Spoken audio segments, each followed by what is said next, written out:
Hello ನಮಸ್ಕಾರ ವೀಕ್ಷಕರೇ.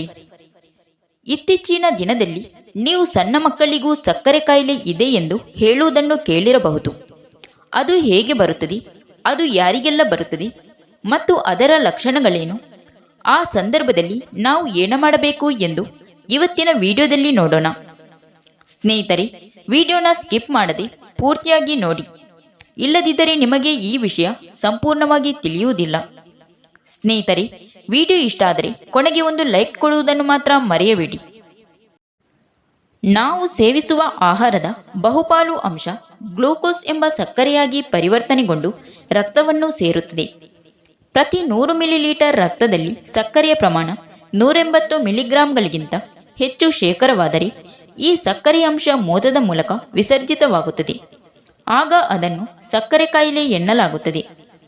ಆರೋಗ್ಯವಂತರ ರಕ್ತದಲ್ಲಿ ಸಕ್ಕರೆಯ ಪ್ರಮಾಣ 80 ಮಿಲಿಲೀಟರ್ಗಿಂತ 120 ಮಿಲಿಗ್ರಾಂ ಇರಬೇಕು ಹಾಗೂ ಮೂತ್ರದಲ್ಲಿ ಸಕ್ಕರೆ ಅಂಶ ಸ್ವಲ್ಪವೂ ವಿಸರ್ಜಿತವಾಗಬಾರದು.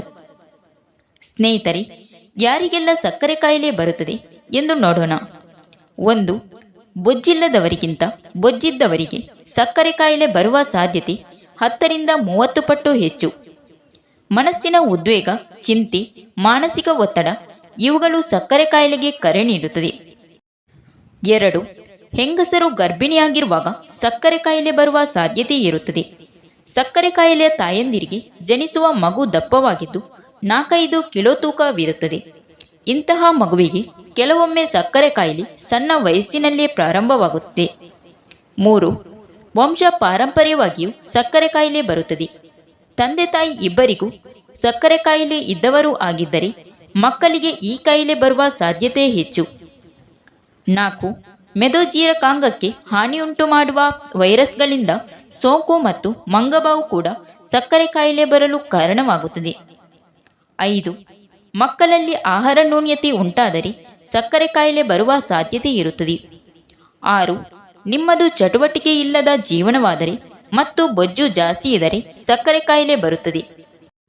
7. ನಿಮ್ಮ ವಯಸ್ಸು 40 ದಾಟಿದ್ದರೆ ನಿಮಗೆ ಸಕ್ಕರೆ ಕಾಯಿಲೆ ಬರುವ ಸಾಧ್ಯತೆ ಅಧಿಕ. ಇನ್ನು ಸಕ್ಕರೆ ಕಾಯಿಲೆಯ ಲಕ್ಷಣಗಳು ಯಾವುದೆಂದರೆ: 1. ಅತಿಯಾದ ಬಾಯಾರಿಕೆ. 2. ಅಧಿಕ ಹಸಿವು. 3. ಪದೇ ಪದೇ ಮೂತ್ರ ವಿಸರ್ಜಿಸುವುದು. 4. ವಿನಾಕಾರಣ ತೋರುವ ದೈಹಿಕ ಆಯಾಸ. 5. ಸುಲಭವಾಗಿ ಮಾಯದ ಗಾಯಗಳು. 6. ಕೈಕಾಲುಗಳಲ್ಲಿ ನೋವು, ಚಳಕು, ಸೆಳೆತ. 7. ಮೈ ಕಡಿತ, ಚರ್ಮದ ಹುಣ್ಣುಗಳು, ಉರಿಮೂತ ಇತ್ಯಾದಿ.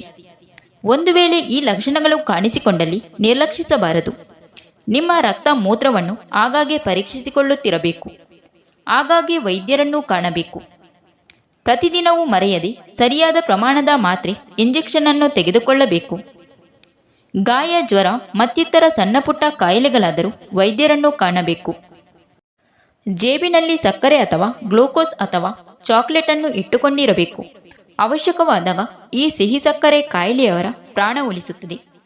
ಸಕ್ಕರೆ ಕಾಯಿಲೆಯ ರೋಗಿಗಳು ಮರವಿನಿಂದ ಹೆಚ್ಚು ಮಾತ್ರೆ ತೆಗೆದುಕೊಂಡಲ್ಲಿ ಅಥವಾ ಆಹಾರ ಸೇವಿಸದಿದ್ದಲ್ಲಿ ರೋಗಿಯ ರಕ್ತದಲ್ಲಿನ ಸಕ್ಕರೆ ಅಂಶ ತುಂಬ ಕಡಿಮೆಯಾಗಿ ರೋಗಿ ಇದ್ದಕ್ಕಿದ್ದಂತೆ ಪ್ರಜ್ಞೆ ತಪ್ಪುತ್ತಾನೆ. ಕೈಕಾಲುಗಳು ತಣ್ಣಗಾಗುತ್ತದೆ, ಮೈ ಬೆವರುತ್ತದೆ. ಇಂತಹ ಸ್ಥಿತಿಯಲ್ಲಿ ರೋಗಿಯ ಬಾಯನ್ನು ತೆರೆದು ಸಕ್ಕರೆ ಅಥವಾ ಚಾಕ್ಲೇಟ್ ಅಥವಾ ಗ್ಲೂಕೋಸ್ ಹಾಕಿದಲ್ಲಿ ಆತ ತಕ್ಷಣ ಎಚ್ಚರವಾಗುತ್ತಾನೆ. ಸಕ್ಕರೆ ಕಾಯಿಲೆಯವರಲ್ಲಿ ಮೊದಲು ಹಾನಿಗೊಳಗಾಗುವುದು ಅವರ ಪಾದ. ರಕ್ತದಲ್ಲಿ ಸಕ್ಕರೆ ಪ್ರಮಾಣ ಜಾಸ್ತಿ ಆದಾಗ ಹೆಚ್ಚಿನ ಪ್ರಮಾಣದ ಸಕ್ಕರೆ ಕಣಗಳು ದೇಹದ ತಳಭಾಗ ಅಂದರೆ ಪಾದದಲ್ಲಿ ಸಂಗ್ರಹಗೊಳ್ಳುತ್ತದೆ. ಇದರಿಂದಾಗಿ ಆ ಭಾಗದ ನರಗಳು ಹಾನಿಗೊಳಗಾಗಿ ಸ್ಪರ್ಶಜಾಲ ಕಳೆದುಕೊಳ್ಳುತ್ತದೆ. ಅಲ್ಲಿ ರಕ್ತ ಸಂಚಾರವು ಸರಿಯಾಗಿ ಇರುವುದಿಲ್ಲ. ಹಾಗಾಗಿ ಆ ಭಾಗ ಬಹುತೇಕ ಸತ್ತಂತೆ ಇರುತ್ತದೆ. ಅಲ್ಲಿ ಸ್ವಲ್ಪ ಗಾಯವಾದರೂ ಸಾಕು, ಬಲು ಬೇಗ ಸೋಂಕು ತಗುಲಿ ಅದು ಇಡೀ ಕಾಲನ್ನು ಆವರಿಸುತ್ತದೆ. ಮಧುಮೇಹದಿಂದ ಬಳಲುತ್ತಿರುವವರು ತಮ್ಮ ಪಾದದ ರಕ್ಷಣೆಯತ್ತ ಜಾಸ್ತಿ ಗಮನ ಕೊಡಲೇಬೇಕು. ಅದಕ್ಕಾಗಿ ಈ ಕೆಳಗಿನ ಕೆಲವು ಸಲಹೆಗಳನ್ನು ಪಾಲಿಸುವುದು ಒಳ್ಳೆಯದು. ಪ್ರತಿದಿನ ನಿಮ್ಮ ಕಾಲುಗಳನ್ನು ಪರೀಕ್ಷಿಸಿಕೊಳ್ಳುತ್ತೀರಿ. ಪ್ರತಿದಿನವೂ ಬೆಚ್ಚಗಿನ ನೀರಿನಲ್ಲಿ ಪಾದಗಳನ್ನು ತೊಳೆದುಕೊಂಡು ಮಾಯ್ಶ್ಚರೈಸರ್ ಲೋಷನ್ ಹಚ್ಚಿಕೊಳ್ಳಿ.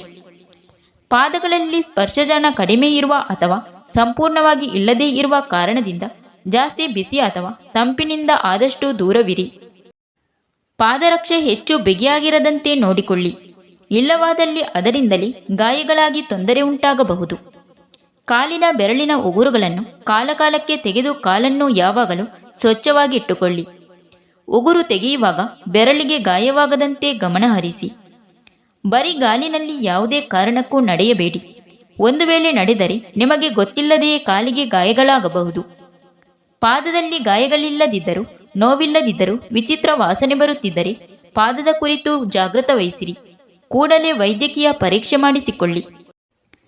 ಪಾದಗಳ ಆರೋಗ್ಯದ ದೃಷ್ಟಿಯಿಂದ ಕಾಲಿಗೆ ಕಲ್ಲು ಕೆಸರು ಮಣ್ಣು ತಗುಲುವಂತಹ ಕೆಲಸಗಳನ್ನು ಮಾಡದಿರುವುದು ಒಳ್ಳೆಯದು. ಕಾಲಿಗೆ ಚಿಕ್ಕ ಮುಳ್ಳು ತಗುಲಿದರೂ ಅದನ್ನು ನಿರ್ಲಕ್ಷಿಸಬಾರದು. ಹಾಗೆ ಮಾಡಿದ್ದಲ್ಲಿ ಅದೇ ಮುಂದೆ ವ್ರಣವಾಗಿ ಕಾಲು ಕೊಳೆತು ಪಾದ ಅಥವಾ ಕಾಲನ್ನು ಕತ್ತರಿಸುವ ಸ್ಥಿತಿ ಬರಬಹುದು.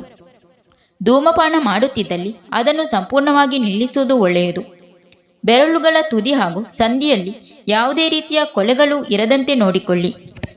ಪಾದರಕ್ಷೆ ಧರಿಸುವಾಗ ಉತ್ತಮ ಗುಣಮಟ್ಟ ನೋಡಿ ಧರಿಸಿ. ಕಾಲಿಗೆ ಸಾಕ್ಸ್ ಧರಿಸಿದರೆ ಒಳ್ಳೆಯದು. ಹವಾಯಿ ಚಪ್ಪಲಿಗಳನ್ನು ಧರಿಸಬೇಡಿ.